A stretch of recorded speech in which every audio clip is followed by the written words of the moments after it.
Bienvenidos, queridos hermanos, en esta día, tarde, noche, el día que nos hagan favor y hora que nos hagan favor de vernos y escucharnos.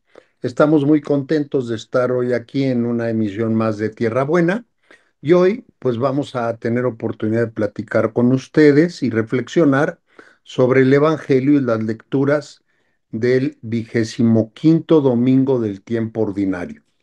Y hoy en la tarde, pues estamos aquí el padre Jaime Paredes. Padre Jaime, buenas tardes. Saludos, ¿qué tal? Buena tarde. El diácono José Antonio Tame, con el gusto de saludarlos. Y ahora el padre Miguel Saloma, pues no va a poder estar con nosotros. Ya les platicaremos dentro de 8 días qué sucedió. Nada malo, todo bueno, pero bueno, se le complicó el poder estar el día de hoy con nosotros. Eh, yo les quisiera decir, seguimos leyendo el Evangelio de Lucas y seguimos escuchando las parábolas que Jesús les dijo, no solamente a sus apóstoles, sino a las personas que lo estaban siguiendo. Yo les quisiera pedir que hoy pusiéramos particular atención porque es una parábola que para mí ha sido complicada poderla interpretar. Entonces le vamos a pedir al Padre Jaime, como de costumbre, si nos hace favor de leer el Santo Evangelio. Claro, claro. Del Evangelio según San Lucas. En aquel tiempo Jesús dijo a sus discípulos, había una vez un hombre rico que tenía un administrador, el cual fue acusado ante él de haberle malgastado sus bienes. Lo llamó y le dijo, ¿es cierto lo que me han dicho de ti? Dame cuenta de tu trabajo porque en adelante ya no serás administrador. Entonces el administrador se puso a pensar, ¿qué voy a hacer ahora que me quitan el trabajo? No tengo fuerzas para trabajar la tierra y me da vergüenza pedir limosna. Ya sé lo que voy a hacer para tener a alguien que me reciba en su casa cuando me despida. Entonces fue llamando uno por uno a los deudores de su amo. El primero le preguntó, ¿cuánto le debes a mi amo? El hombre respondió, 100 barriles de aceite. El administrador le dijo, toma tu recibo, date prisa y haz otro por 50. Luego preguntó al siguiente, ¿y tú cuánto debes? Este respondió, 100 sacos de trigo. El administrador le dijo, toma tu recibo y haz otro por 80. El amo tuvo que reconocer que su mal administrador había procedido con habilidad, pues los que pertenecen a este mundo son más hábiles en sus negocios que los que pertenecen a la luz. Y yo les digo, con el dinero tan lleno de injusticias, gánense amigos que cuando ustedes mueran los reciban en el cielo. El que es fiel en las cosas pequeñas también es fiel en las grandes.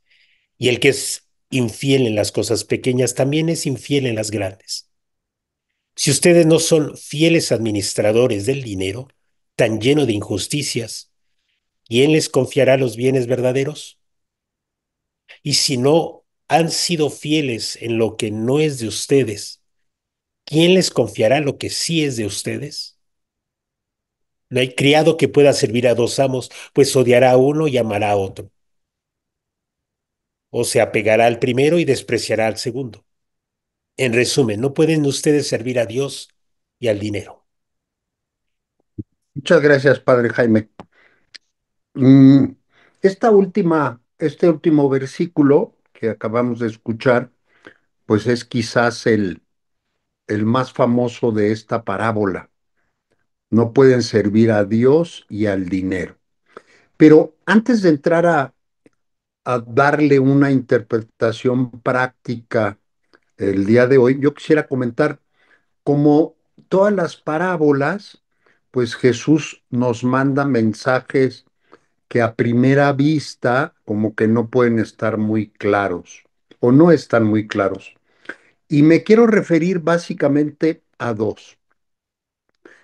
En la parábola Jesús nos narra que había un hombre rico que llama a su administrador y le dice que ya no va a ser su administrador porque ha malgastado sus bienes.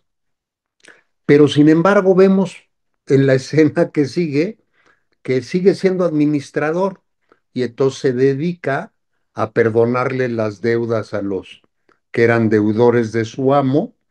¿Para qué? Pues para que lo recibieran cuando ya iba a dejar de ser administrador. Esto es, el amo no lo despidió inmediatamente, le avisó y todavía le dio tiempo, y ese tiempo se lo dio para ver cómo reaccionaba. Es una incógnita que no nos explica Jesús en la parábola, pero que nosotros podemos, con la gracia del Espíritu Santo, ir interpretando. Y la otra frase que me resuena mucho es esta donde Jesús les dice, déjenme, la estoy ubicando, en donde Jesús dice, con el dinero tan lleno de injusticias, gánense amigos, que cuando ustedes mueran los reciban en el cielo. ¿Eso qué quiere decir? Que el dinero en sí mismo no es malo. Malo es la utilización que le damos nosotros los hombres. Y entonces aquí podemos empezar a reflexionar, ¿no?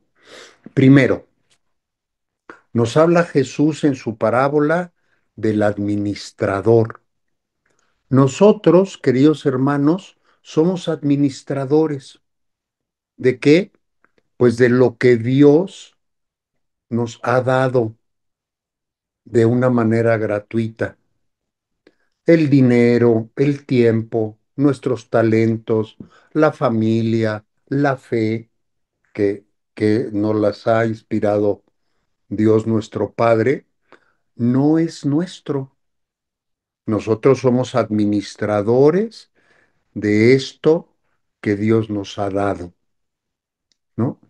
Y también nos llama la atención para que cuando hablemos de dinero, pues no solamente pensemos en nuestro bienestar, sino a los que tenemos ingresos, debemos de pensar cómo con ese dinero puedo ayudar al bien común, cómo puedo apoyar a mi familia, cómo ayudar a los necesitados, cómo incluso sostener obras sociales, porque hoy la demanda de necesidades es mucha, ¿no?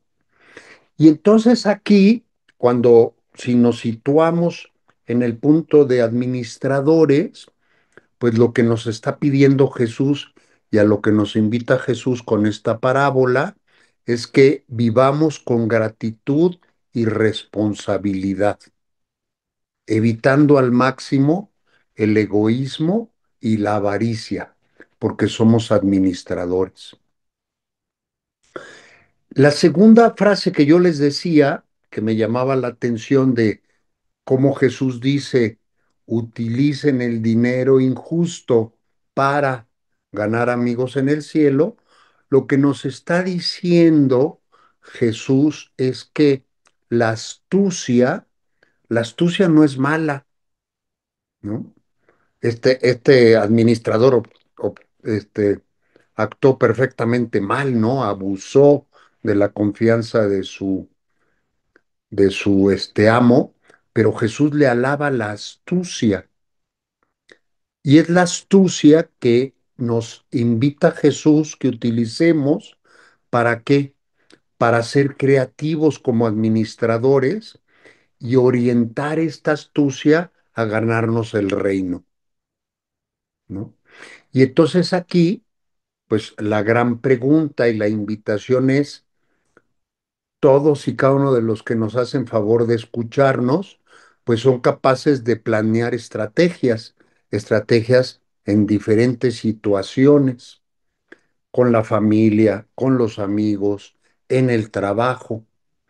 Y entonces Jesús hoy nos está invitando a que esta capacidad que tenemos para ordenar nuestra vida, para planear las cosas, las utilicemos para obras de misericordia, para que organicemos el tiempo para servir mejor, para que usemos quizás la tecnología para evangelizar o ayudar, para crear redes de apoyo en las comunidades, para hacer tanta cosa que nos hace falta en nuestras comunidades que se puede ir dando a través de esta inteligencia y astucia con la que Dios nos ha dotado. Y entonces aquí nos habla también Jesús de que no basta con las buenas intenciones.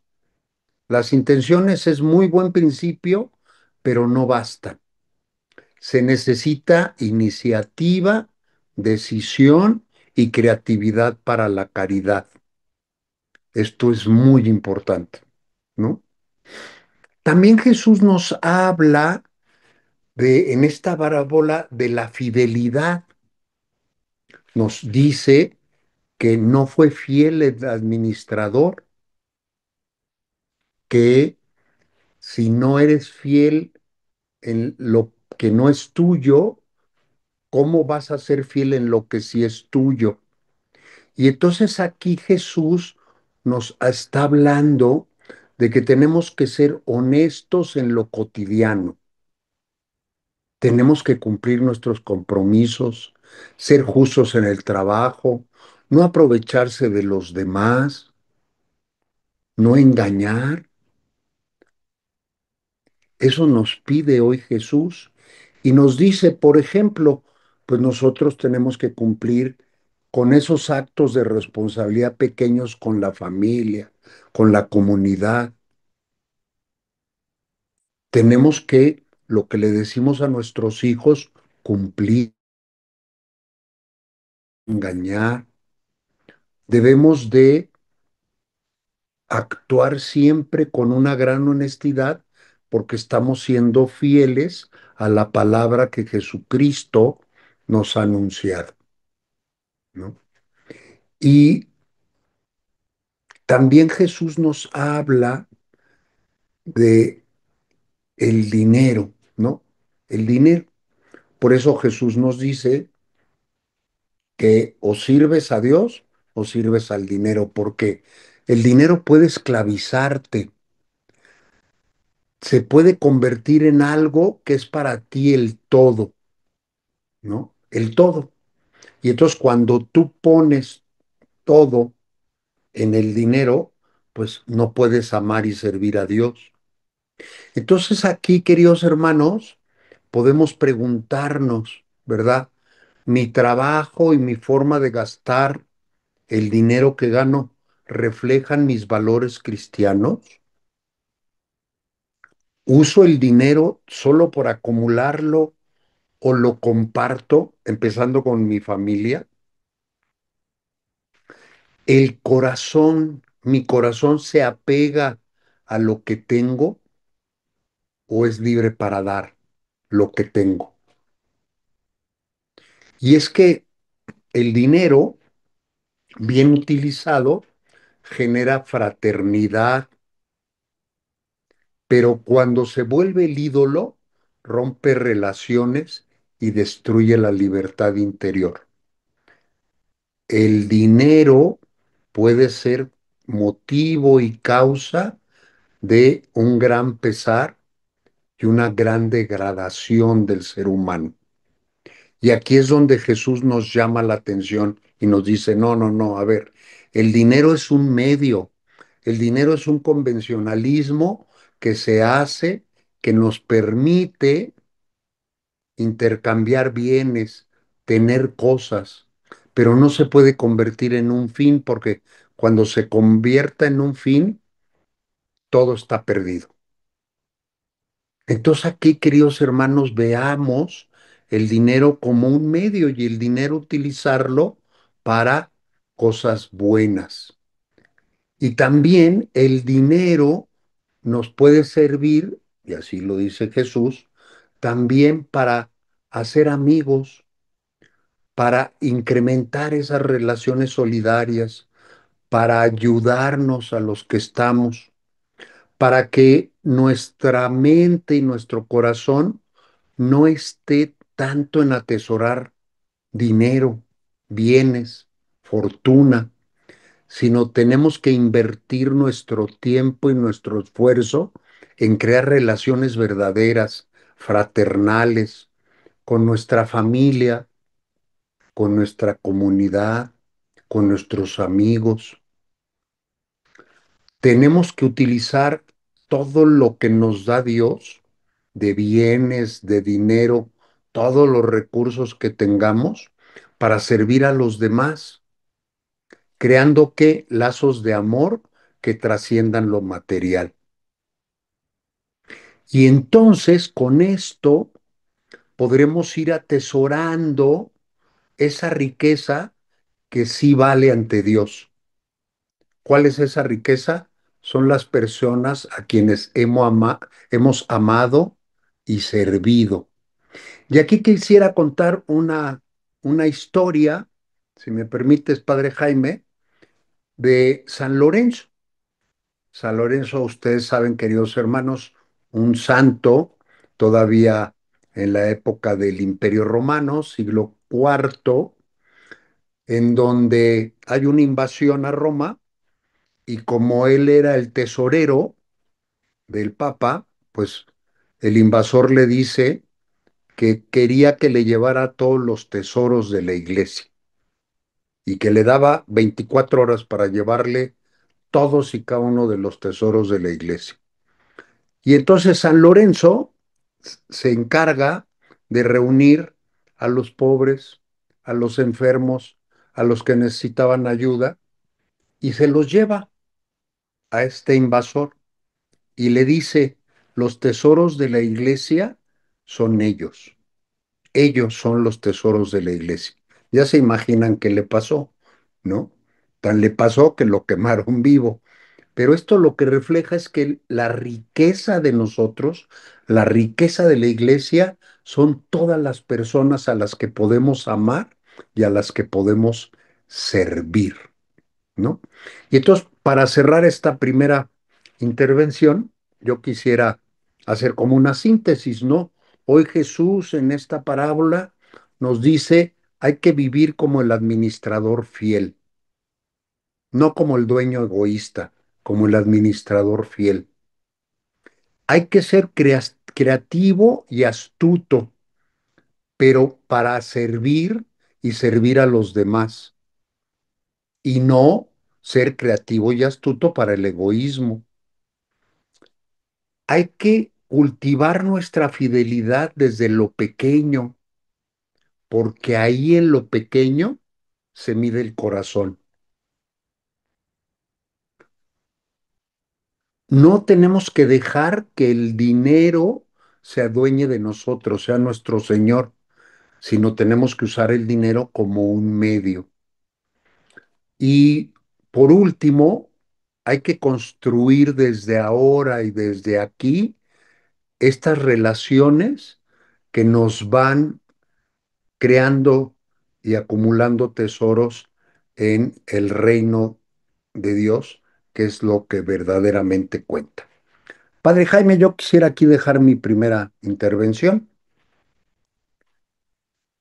Bien, gracias. Gracias. Pues yo voy a tal vez a redundar en lo que ya nos compartió el padre diácono. Eh, hay, hay un salto cualitativo aquí muy, muy fuerte, ¿no? Eh, no puedes servir a Dios y al dinero. Ese es un salto, es una forma nueva de valorar los bienes, las riquezas, un salto cualitativo en la vida cristiana. ¿Qué significa este salto? ¿Hacia dónde va? ¿Qué quiere decir servir a Dios y no al dinero? ¿En dónde está el punto de quiebre donde ya dejamos de valorar las riquezas como tal, riquezas, y empezamos a descubrir la realidad del reino, la realidad de la presencia de Dios, la realidad de su generosidad, de que Dios es un don para nosotros y servirle? Es un salto muy, muy grande y que lo dice al final del Evangelio, ¿no? Puedes servir a dos amos, o sirves a Dios o sirves al dinero. Y un poco viendo este proceso, este recorrido en, pues, en el ámbito bíblico, sí me llama la atención. Vamos desde el Antiguo Testamento, del Antiguo Testamento, pues las riquezas son un signo del don de Dios. Eh, Job, que tiene muchas riquezas, los patriarcas, eh, después las 12 tribus de Israel. Dios va acompañando a su pueblo hasta saciarlo de sus bienes, hasta llegar a la tierra prometida y colmarles de bienes, de prosperidad. Dios enriquece a sus elegidos, quienes van a ser reyes, los enriquece, les da prosperidad. Ahí están las riquezas. Pero aquí está un primer punto. Es la riqueza vista como un don de Dios. Ese es como un primer punto en esta trayectoria, en este salto que se va a dar más adelante. La riqueza es un don de Dios. Aquello que se tiene se ha recibido. Muy por el contrario, en la actualidad, en donde el ser humano se quiere autoafirmar diciendo esto yo me lo he ganado, esto yo lo he conquistado, esto yo lo he, lo he logrado con mis esfuerzos. Aquí en el mundo bíblico, en el aspecto bíblico es Dios ha dado estas riquezas y son materiales, no es de otra índole. Y a estas riquezas materiales se suma esta sensación de independencia. Hay una sensación de independencia, es decir, quien tiene riquezas, quien posee riquezas, se siente independiente. Es como una imagen de cierta plenitud. Es como una imagen de decir, ya no suplico, eh, ya no soy esclavo de nadie, procuro amistades útiles, amistades al mismo nivel. De hecho, esta riqueza puede ser signo de virtudes humanas, de sagacidad, de audacia, de templanza, de diligencia, de mucho trabajo. Bien, son méritos. Pues hasta ahí vamos. Es un don de Dios que va a dar en el ser humano una sensación de independencia, que es aquí donde está el riesgo, ¿no? Donde el ser humano dice, soy yo, ya no es Dios.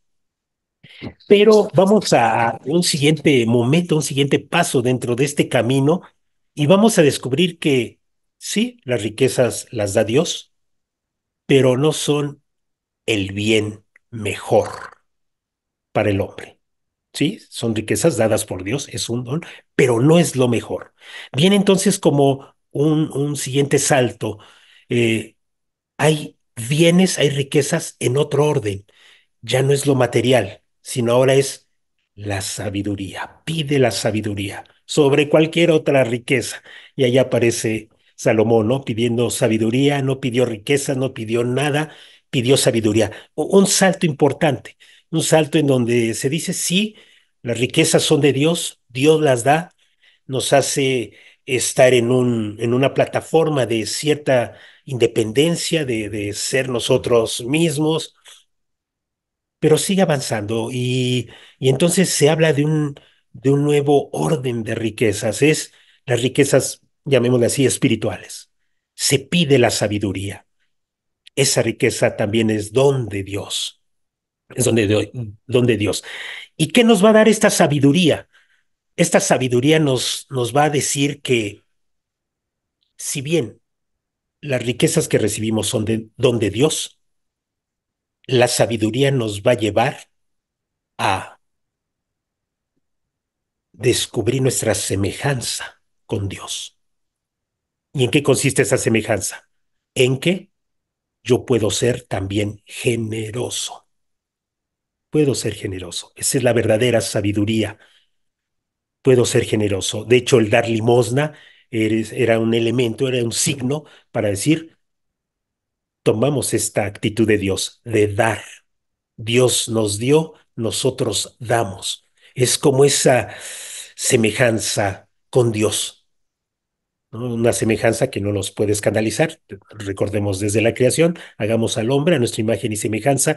Esta semejanza del hombre con Dios es en la generosidad. El hombre puede darse, el hombre puede ofrecerse, da este salto y ahí va el salto, ahí va caminando, ahí va evolucionando. Dios entonces nos va a colmar de riquezas. Y aparece este salto entonces importante ya en el Nuevo Testamento. ¿En qué consiste este salto? ¿Por qué servir a Dios y no al dinero? Porque el ser humano se va a encontrar en Dios pleno, se va a encontrar pleno.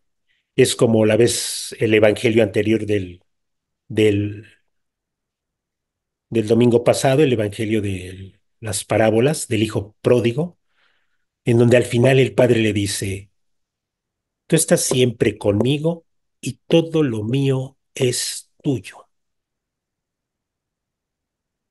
Y es importante hacer fiesta y darle a tu hermano que estaba muerto, hacer una fiesta porque lo hemos encontrado. Es esta experiencia de en el Padre sentirte pleno. Y Dios nos da todas esas riquezas a través del Hijo, de Jesús.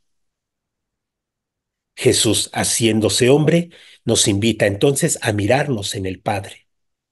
Y mirarnos en el Padre significa entonces una experiencia ya no de independencia, como podría resultar en el Antiguo Testamento, sino una experiencia de comunión. Todo lo mío es tuyo. Puedes tú ser generoso. Comparte lo que yo tengo, todo lo mío es tuyo, le dice al hermano mayor cuando le dice, métete a la fiesta, éntrale a la fiesta, todo lo mío es tuyo. Esa experiencia entonces es la experiencia cristiana. En Cristo nosotros nos miramos en el Padre y tenemos esta experiencia de plenitud. ¿Qué resulta de esta experiencia de plenitud? Todo lo que ya se desencadena de esto. Ya San Pablo lo dirá, pues podemos dar los bienes con toda libertad. Podemos ofrecer los bienes. Ya no podemos ni siquiera servirles a ellos.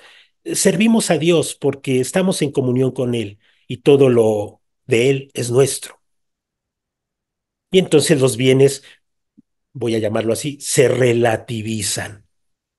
Son para compartirlos, son para donarlos, son para usar este dinero para hacer amigos. Se relativiza el dinero. Pero cuando hay una sensación, cuando hay una experiencia de fondo, no es nada más la experiencia de querer ser bueno o querer llevar bien eh, el recto uso de los bienes, sino hay una experiencia de fondo que me empuja a mirarme pleno en Cristo, pleno en Dios, todo lo mío es tuyo, hay comunión y entonces puedes dar con libertad a los demás. Y entonces ahí viene también el otro salto más fuerte, más radical, la pobreza cristiana. La renuncia a los bienes no es efecto de un complejo de inferioridad, no es el efecto de un resentimiento con la sociedad. La pobreza cristiana es la experiencia de plenitud en el Padre. Todo lo mío es tuyo. Cuando eso lo alcanzamos a captar, por supuesto que los bienes van a, van a fluir, pasan por nosotros y los donamos, pasan por nosotros y los ofrecemos hasta el punto que entonces llegamos a esa conclusión. La verdadera riqueza no está en lo que se posee, sino en lo que verdaderamente se da. Y así se concluiría como este proceso tan pequeño, bueno, tan pequeño así en cuestión de exposición, pero que va abarcando toda nuestra vida. Sí, Dios me da riquezas, sí me hace sentirme que voy progresando, que voy realizándome, pero en el momento de mi vida empiezo a descubrir que hay valores mucho más profundos, riquezas mucho más profundas que me van a hacer cambiar la valoración de todas estas riquezas que yo tenía como únicas y que es a partir de la sabiduría, a partir de Jesucristo, que me va a llevar a una comunión con el Padre, que me va a hacer sentir pleno, comunión, es decir, todo lo de Él es mío, todo lo mío es tuyo, es necesario hacer fiesta por este hermano y entonces los bienes se relativizan, se dan, hasta llegar a lo que conocemos como la pobreza radical, lo que platicaba el padre diácono con San Lorenzo o muchos otros más, por ejemplo, San Francisco, esta pobreza que da identidad, es decir, me siento pleno en manos del Padre.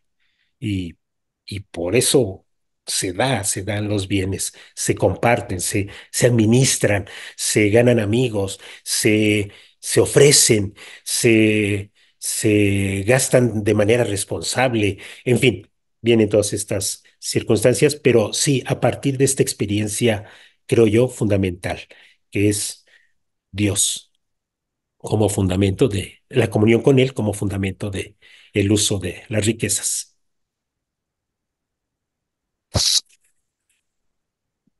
Muchas gracias, padre Jaime. Pues yo nada más quisiera, digo, no tengo nada más que agregar. Quisiera terminar mi segunda intervención haciendo la oración que se está volviendo costumbre y dice así: Señor, tú me has confiado dones y bienes para administrarlos con amor y fidelidad.